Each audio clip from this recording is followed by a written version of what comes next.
there are two types of people in this world. Bhagavad Gita calls it as Dvau Bhuta Sargo Lokesmin. There are two types of people. One type of people are advancing in their materialistic world, make huge amount of money, become vibrant and dynamic. Another set of people are maintaining a perfect tranquility of the mind, peaceful and harmonious. Now the question is, can we be dynamic, vibrant, with a perfect tranquility, peace and harmony? There are people who are peaceful and harmonious. There are people who are vibrant and dynamic. Now, the question is, shall we be vibrant and dynamic despite being peaceful and harmonious in our life? Because when we tackle this world, when we transact with these worldly affairs, we come across a great amount of stress and strain, worries and anxieties. As a father, as a mother, as a teacher, as a businessman, as a student even, in day-to-day life, right from the morning to night, we come across so much of stress and strain, worries and anxieties in terms of dealing the world.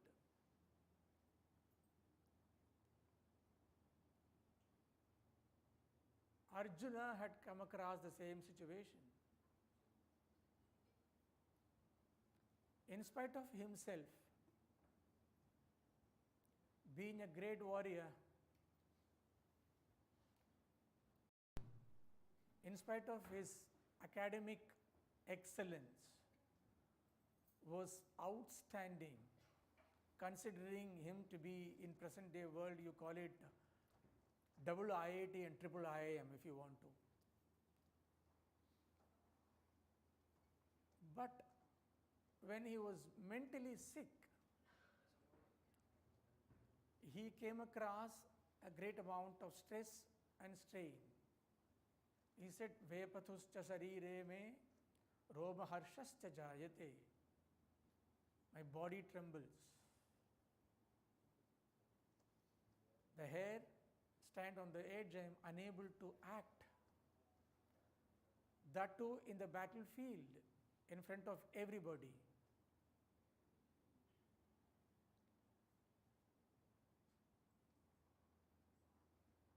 He was considered to be the brilliant student of Drona. He has won many warriors and he has won many battlefields earlier, and he was a vibrant guy.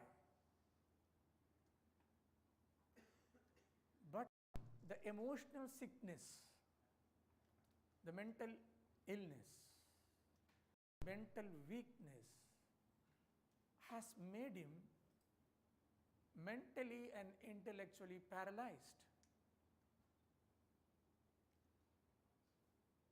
And he said, I cannot move an inch anymore.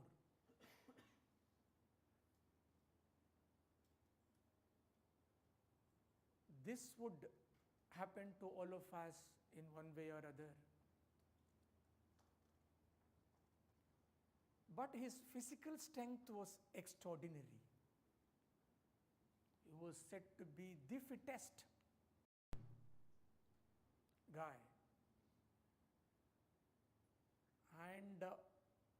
mental weakness has made him fall into the ditch, and he was unable to act in a way he has to, as a king, as a warrior. Ladies and gentlemen, all of us have been focusing only on physical strength. We go to gym and maintain a great muscle power, a 6 packs or 7 packs or 8 packs or whatever packs that you wanted to have. But our focus towards mental strength is zero. We don't do anything to develop our mental strength, but we do a lot to develop our physical strength. Nothing wrong in going to gym or developing the muscle power or anything. At the same time, his physical strength has not helped his mental strength. He was physically strong, was an extraordinary person, was the fittest person, but mentally collapsed, and therefore his physical strength has not helped his mental strength. Let me put it the other way around. Kandaif phalaihi munivaraha kshapayanti kalam santosha eva purushasya param nidhanam. There are galaxy of saints and sages there in the forest, eat only roots and fruits, and they live for hundreds of years strong and healthy. Sometimes even the kings go to forest and get advice from those rishis. They were consultant, they were business consultant. And their mental strength helped their physical strength. Physically, they have not eaten the protein mixed food, or there are varieties of foods available there in the market for you to go stronger and stronger. But they have not got into those kind of foods. Kandaif phalaihi munivaraha kshapayanti kalam. They were eating only the grass roots and the fruits available there in the forest.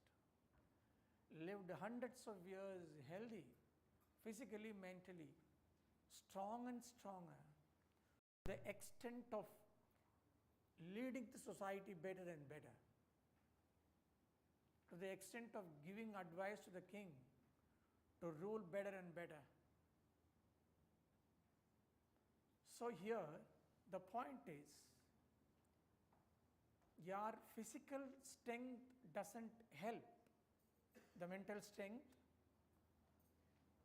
whereas the mental strength does help the physical strength. So what we want to tell you is that in spite of himself being physically strong, his mental strength doesn't support him.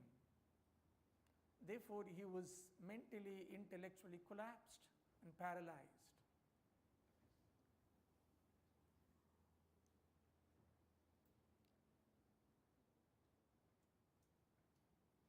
This happens to all of us in day-to-day life. We also come across a great amount of stress in the office, the employer, sometimes through the employee, the employer harassment, employees' incapability, husband and wife, father and the children. It would have been battlefield for Arjuna, but for us, battles of ideas. In management theory, we call it as from battlefield to boardroom. Here, from battlefield to classroom, or whatever it is. We are not over here to glorify Krishna or Arjuna, how he was strong and what the great God Krishna was. We are over here to learn the day-to-day lifestyle from Bhagavad Gita for us to be leading our life better and better. For them it would have been battlefield, for us it will battles of ideas in day-to-day life. Sometimes you being an employer, you may not be able to withstand or bear the employee's incapability. The students make hell of the noise there in the classroom. You being the leader, you being the teacher, you may not be able to tackle them. You cannot shout at them also. The employer cannot shout at the employee. They have their own rules and they go to court, they sue you. And the same thing happens there in the classroom also. Simply shouting at people will not work. So ladies and gentlemen, what we come to tell you is that Bhagavad Gita is nothing but the text for us to lead our lifestyle, to make ourselves mentally strong. See, the 18th chapter of Bhagavad Gita have got 700 verses, 3 set of 6 chapters, first 6, middle 6, last 6, set of 6, Karma Yoga, Bhakti Yoga and Jnana Yoga.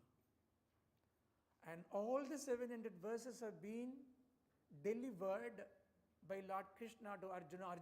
Arjunam nimitti kritya upadeshyate maya. All the 700 verses have been delivered to Arjuna for the very purpose of changing his mind. Nothing more, nothing less. Nayeva manushyanam karanam bandha mokshayo. Mind of the man is a man. Nothing more, nothing less. He tried the 700 verses only to change his mind.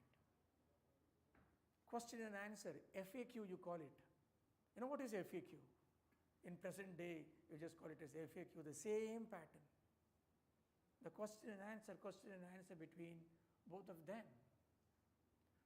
To remove the mental glitch for him to be better and better. So Bhagavad Gita is in a process for us to learn this life science.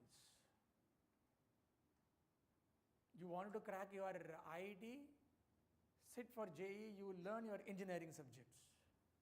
Want to crack your NEET, you learn including biology. Wanted to learn this life science, wanted to learn this lifestyle, learn this life science. This is nothing but the life science for us to learn. This is not a kind of glorification of somebody, Krishna or Arjuna, how strong he was. That's a different part. It is also considered to be Prasthanatrayam, which talks about the ultimate philosophy of Brahma Eka Eva Satyam Anyat Sarvam Mithya. It's a different part of Bhagavad Gita, but it talks about a lot of administrative aspect also. We call it as a apparatus, a manual to learn this life science. People have been talking about stress management and productivity everywhere. And though there are thousands of texts available there in this country, Bhagavad Gita is said to be the most efficient text in terms of eradicating the stress and strain, worries and anxieties, which was made thousands and thousands of years before, after which there would have been lakhs and lakhs of texts available there in this country. But still, one text called Bhagavad Gita is still so famous, hot seller there in the market. And it has got commentary after commentary, thousands of commentaries. Still people wanted to learn it. Why? Because it does not talk about the ultimate philosophy. Ultimately, it talks about a philosophy. But the B aspect is a great administrative aspect of our life science.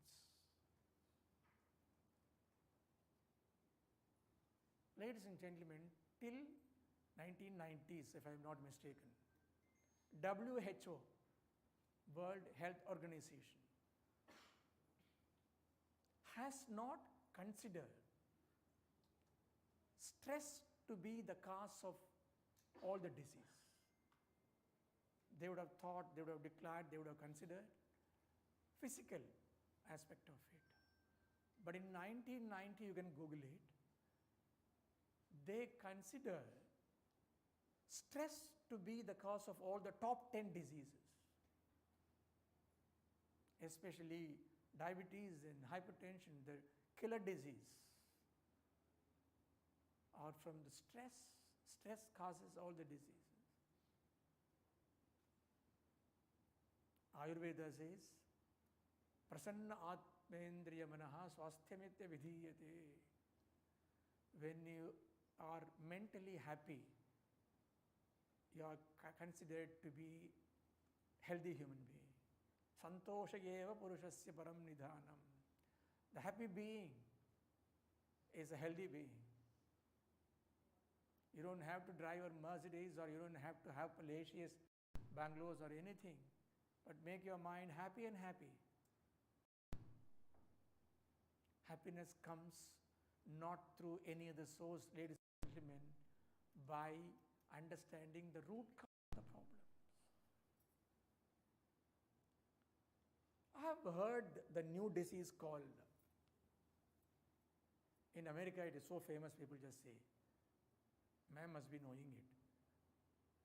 Vacation syndrome. People don't want vacation. They become workaholic. All the time they wanted to be working because they feel insecure. When they are away from the office, they are afraid of office politics, employer harassment, employees' capability. How many of you think of office even at home? Please put your hand up. Very less hand. Do you mean to say all of them are mentally healthy then? Go home and talk about office. Yeah, this is what happened, this is what. You also, everybody. Can you put your hand up? How many of you feel the same? Slightly better. First it was 20%, now it goes up to 40%.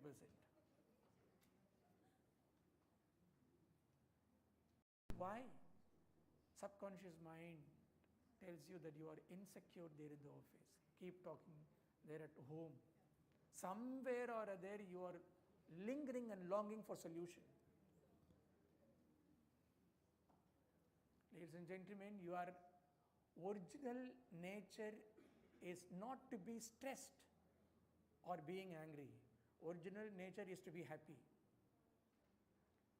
Shall we go with this practice? Can you make a smile, all of you? Everybody makes it. Can you be stressed for some time? Can you be angry for some time? Instead of being angry, you laugh, you smile. Ladies and gentlemen, your original nature is not to be stressed or angry. Your original nature is to be happy forever. But because of lack of understanding of this life science, you and I and all of us are stressed in day-to-day life, unable to handle things in a way it has to be handled. That is where the entire Bhagavad Gita comes into.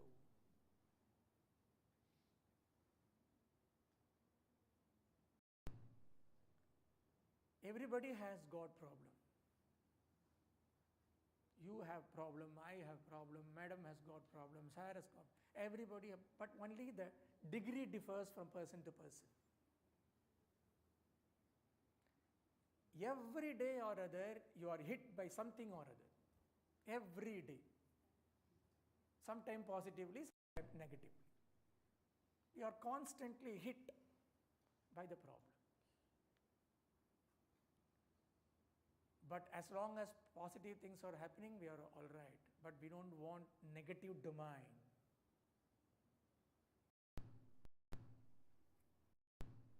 Life is depending upon certain factors over which you have no control whatsoever, ladies and gentlemen, but we wanted to control it. When negative things happen, we are frustrated. And we manage it in a wrong way, in the way we know or otherwise. We go to temple, break 108 coconuts. Nothing wrong in doing that. That will also subsidize to some extent, but not fully. We do Ganapati Homa. For what? We don't want any negative domain. Ladies and gentlemen, you are expecting the orange to fall from the mango tree. There cannot be the mental crisis that was managed by Rama and Krishna in their own life. You and I and all of us are nothing in front of them. Rama's history was completely full of crisis. But we wanted only the positive domain, we don't want negative domain. We don't understand it. But when we don't understand, we are frustrated. We keep on expecting the orange to be falling from mango tree. If you want an orange to fall, sow an orange seed. Cultivate it with a great material. Water it properly. Stand in front of the orange tree, orange will fall. But we are frustrated. Out of frustration, we are expecting something against the nature. That will never ever happen, ladies and gentlemen.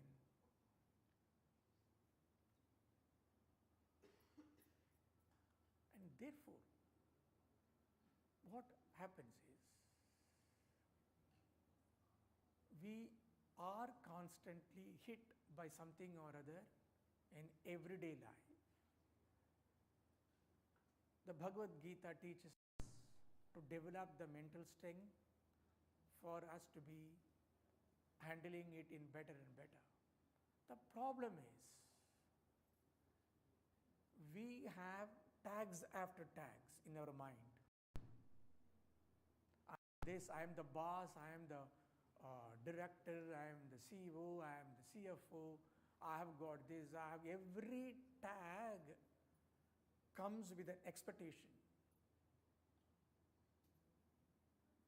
I am this, I am the leader, I am the teacher, and I am this, I am that, and every tag that you have in the mind has got its own expectation.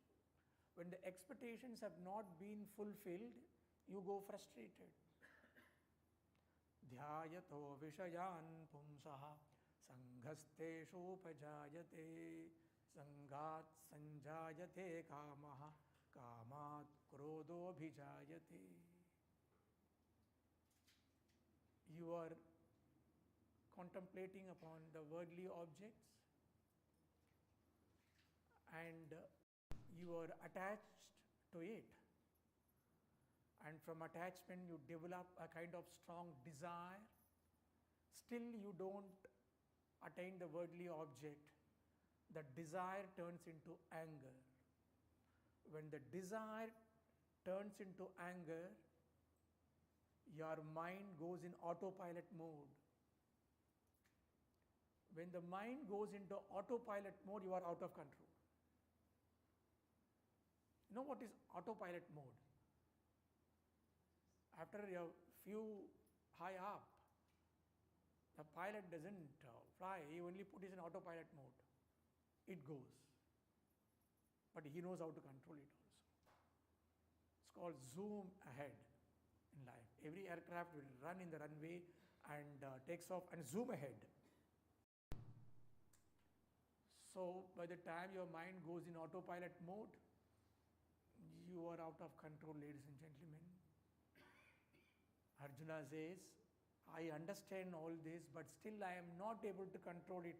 Anichannapi varshneya baladiva niyojitaha. Though I don't want to be doing it, but I am forced to be going out of control. I am unable to make it. No less a person. The great warrior, the most brilliant guy called Arjuna says, Anichannapi varshneya baladiva niyojitaha. So, these all are the great administrative aspect that the Bhagavad Gita has been talking about. And Bhagavad Gita also talks about notion, mutual dependency, expecting great joy in the work, change management. In fact, change management is the most interesting one.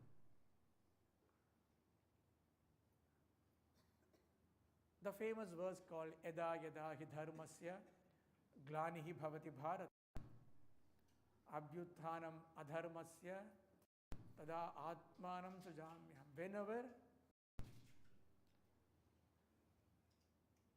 adharma goes up, dharma comes down, I'll incarnate for the sake of saving dharma. Ladies and gentlemen, this is considered to be bringing equilibrium in the system.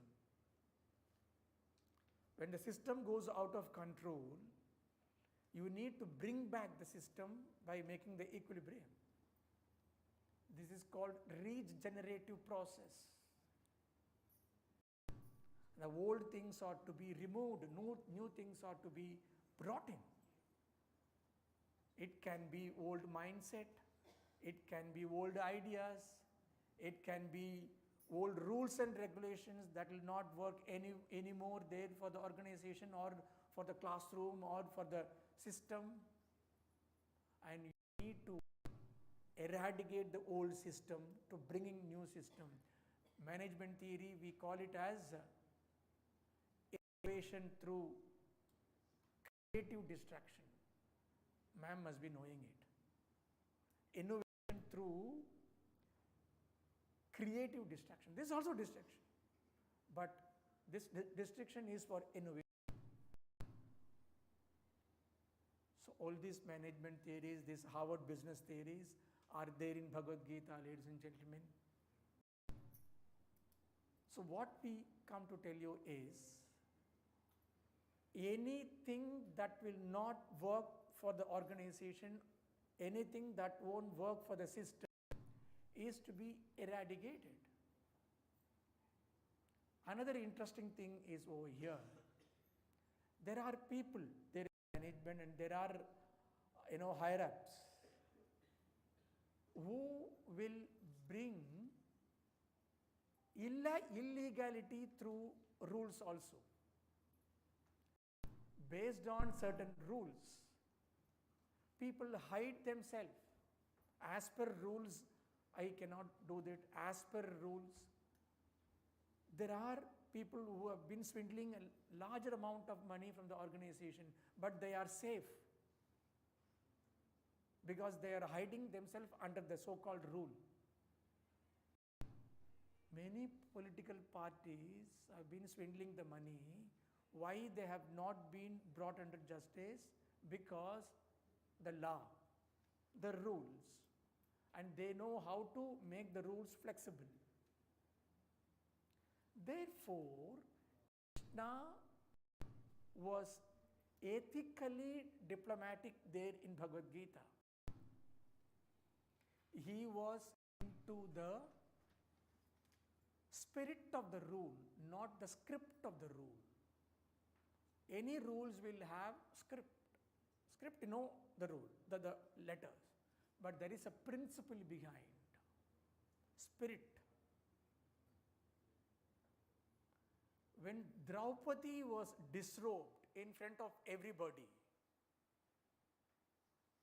people have been talking about legal matters there, including Drona and Bhishma, the great, the Acharya Drona and Bhishma, they were talking about legal matters.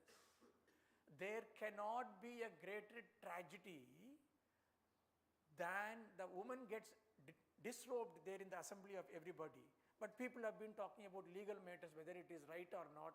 As per rule, what does it say? Once you go for the typical rule, the rules will not save any system. Sometimes rules will be the cause of the total devastation of the system. So Krishna was diplomatically ethical or ethically diplomatic. That is what the stand, the lectures and the professors should take there in the classroom. Once you go by the rule, you are finished. If at all the rules are there for the betterment of the organization, go ahead. So the Yada Yada Hi Dharmasya is for bringing the larger perspective, for the larger stability of the system, innovation through creative distraction. It can be old ideas, it can be old rules. You may just say, sir, old is gold.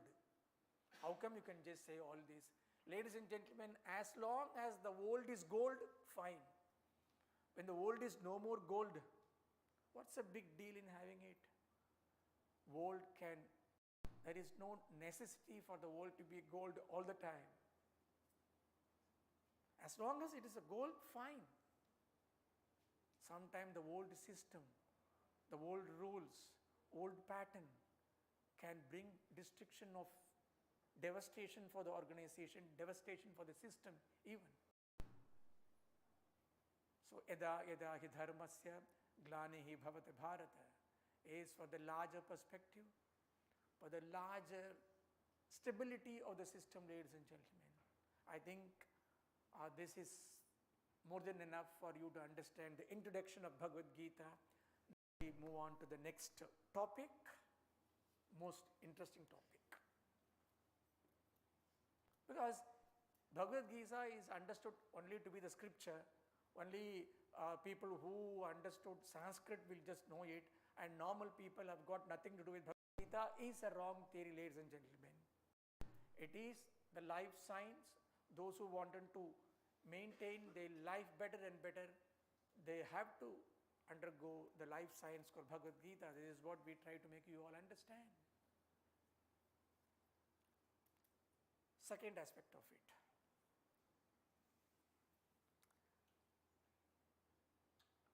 Types of leaders, type of teachers. Wow. What is a type of teachers? And all the teachers are one type. What is the type of teachers and all those things? When Arjuna said, Gandivam samsate hastat tvachaiva paridahyate, the Gandiva, the bow and arrow slips from my hand. My skin burns. When he declares all this, Krishna knew that he has to be brought from the present mindset to the desired mindset. This is what we just call MBA in theory, purpose-driven mindset. The purpose-driven mindset is something that will make him understand the purpose of being there in the battlefield, being there in the classroom, being there as a director, being there as CFO or CEO, whatever it may be, ladies and gentlemen. From the present state of mind to the desired state of mind, he has to be brought in from A to B. He has to become from A boy to B boy, from A man to B man. It's called purpose-driven mindset. Arjuna knew that Krishna was a non-fictional teacher, and therefore he has sought from him. He said, Sishyasteham shadhimam tvam prapannam. I am your disciple. Please lead my life and guide me. Being aware that he is a non-fictional teacher. Let me tell you, ladies and gentlemen, what is fictional leader and non-fictional leader. Fictional leader will take the responsibility of getting the job done. I repeat, fictional leader, fictional teacher, let me put it in this way. Fictional professor or fictional lecturer associate professor or professor, whatever, will take the responsibility of getting the job done. Non-fictional teacher, non-fictional leader will take care of the people who have the responsibility to get the job done. I repeat, non-fictional leader will take care of the people who have the responsibility of getting the job done. And what is getting the job done and taking care of the people? The fictional teacher, fictional leader always motivate the students for their own selfish benefit, selfish increment, selfish appraisal, or whatever that you call it. He will be the simple result oriented. I come to class, I teach, I get out. I have no business whatsoever in terms of the growth of the student in any of the aspect. I come, I go. I come over here, I teach, I get out. Care not about the mental health of the society, mental health of the student in any of the way.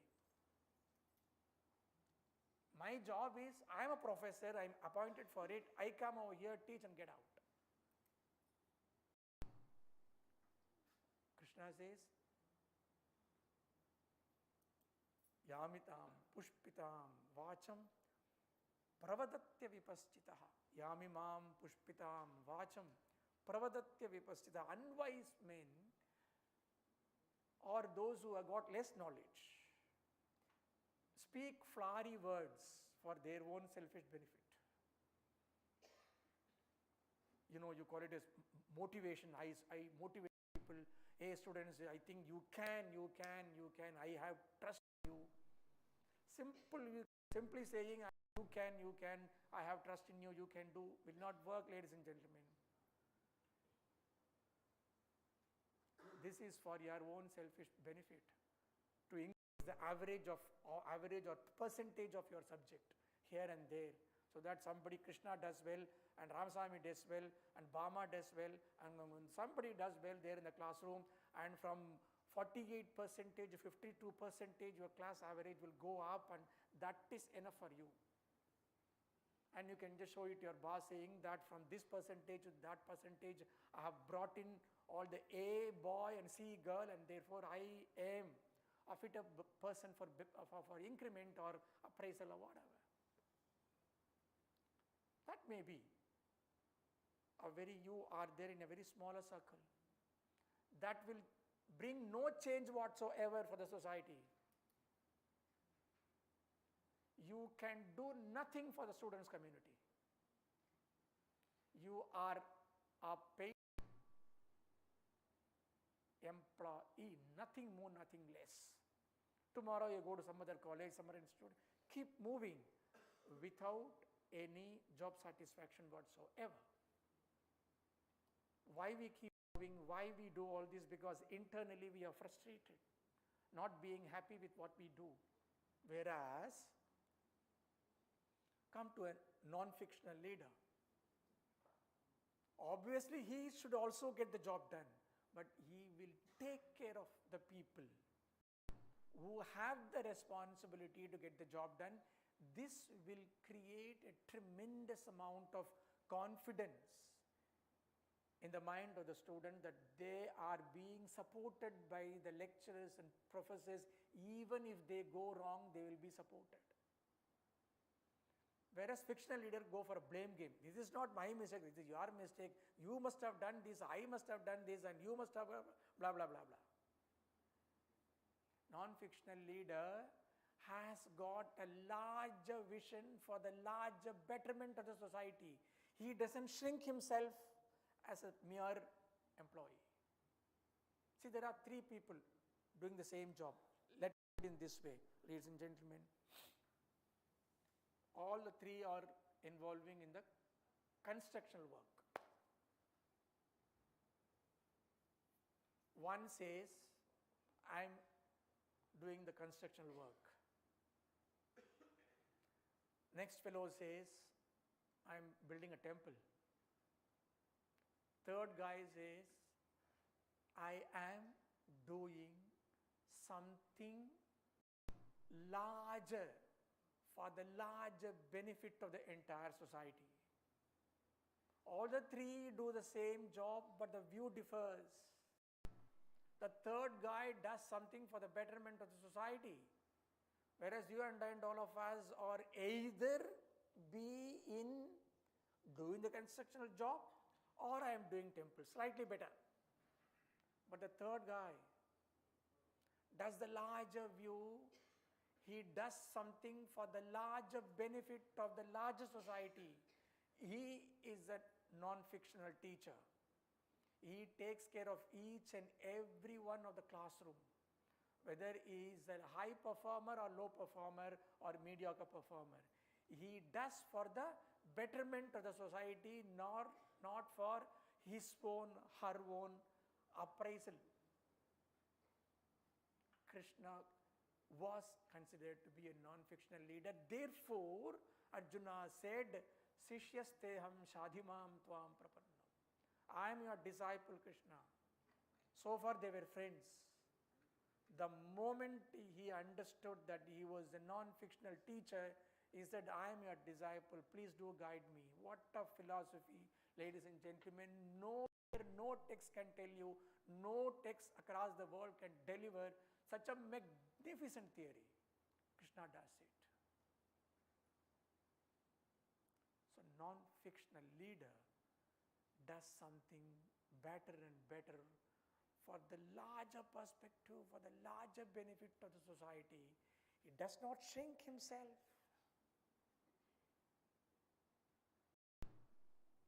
And doesn't do any favoritism to a particular group.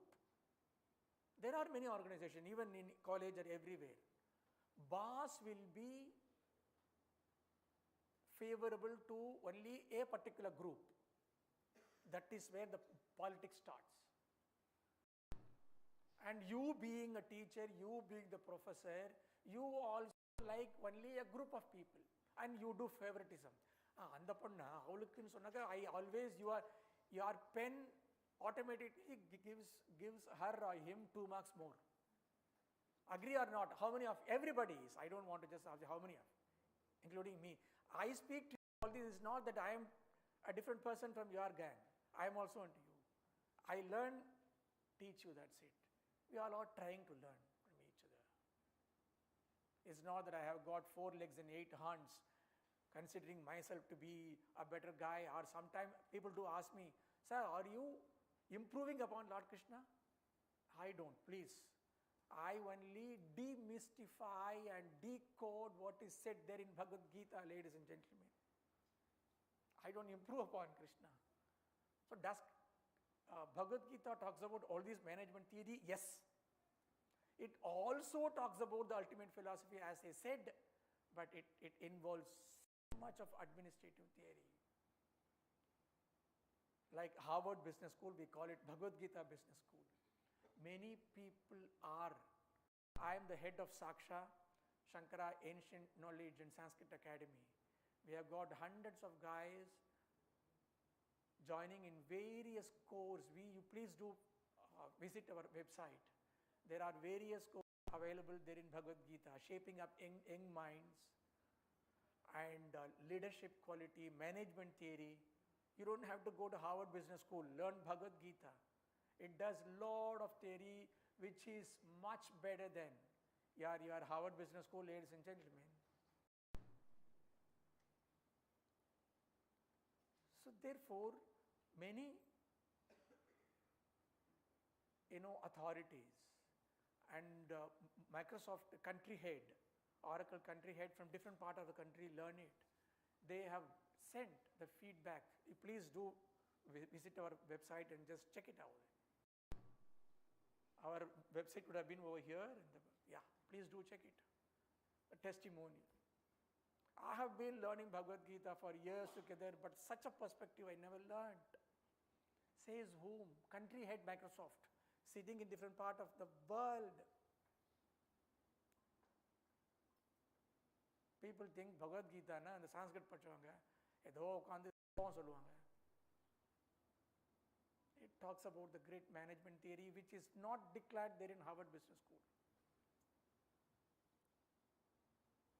So ladies and gentlemen, let us come back to this. So we always involve consciously or unconsciously get into a kind of favoritism. Again, that is the root cause of all the politics.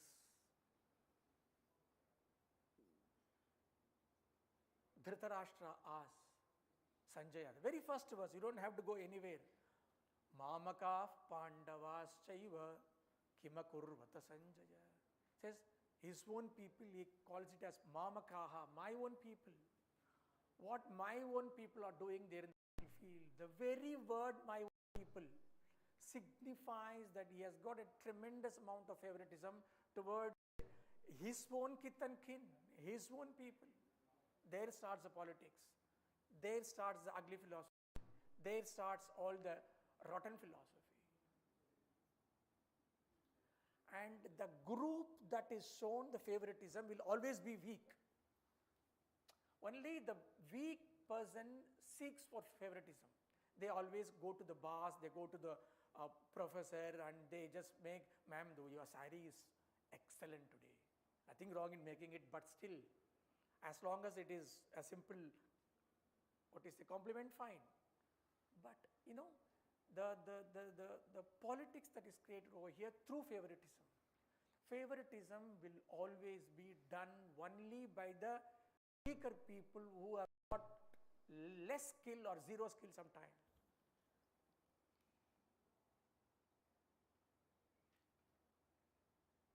When the battlefield is ready, our Duryodhana goes to the chief in command. Vyudham Duryodhanastada Acharyam upasangamya Raja Vachanamabravi. The protocol is not to go to the chief in command. A chief in commander in turn should come to the king and report. You understand the protocol? Chief in command there in the battlefield should be, giving reports to the Ministry of, Ministry of Home and Ministry of Defense. Rajnath Singh will not go to chief in commander and just stand at the door of him and knock at what happened. He will not. He has to. Whereas here what happens is, Acharyam upasangamya Raja Vachanam Abraveet. The king goes to the chief in commander. He says, have you noticed Vyudham Duryodhana? The very strategy and confidence and discipline the Pandavas just come and assemble over here. Who? The king speaks to the chief in commander because they are looking for a favoritism because skillfully they are weak.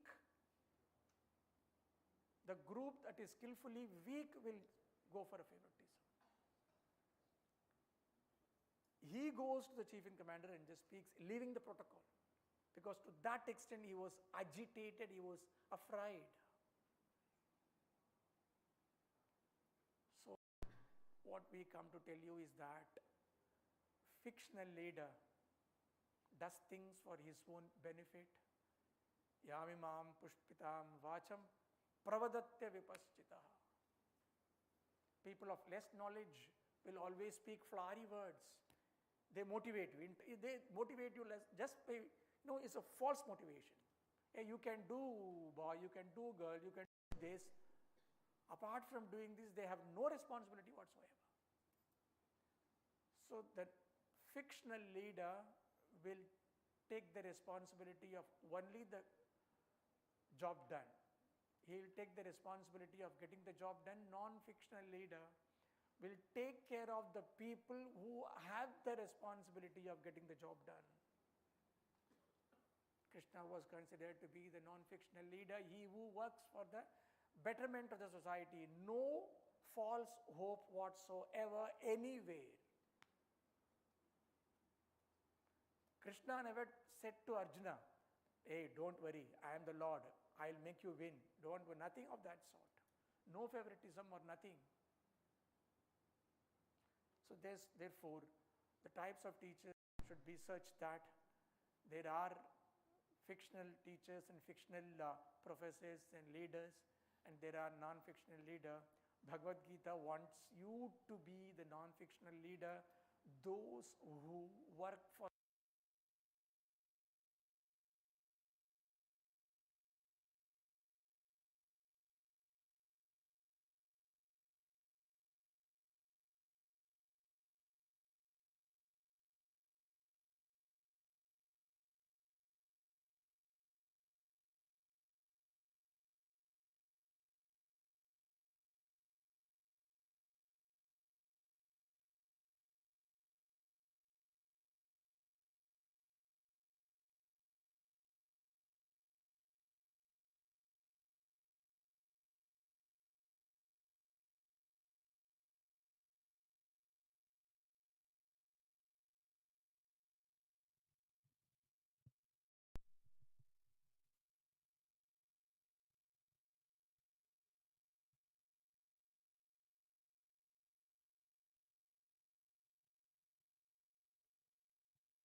Sir, sir, you told Lord Krishna is a teacher who was not having any favoritism. So, in general, there is a perception that he was uh, having a favoritism towards Pandavas.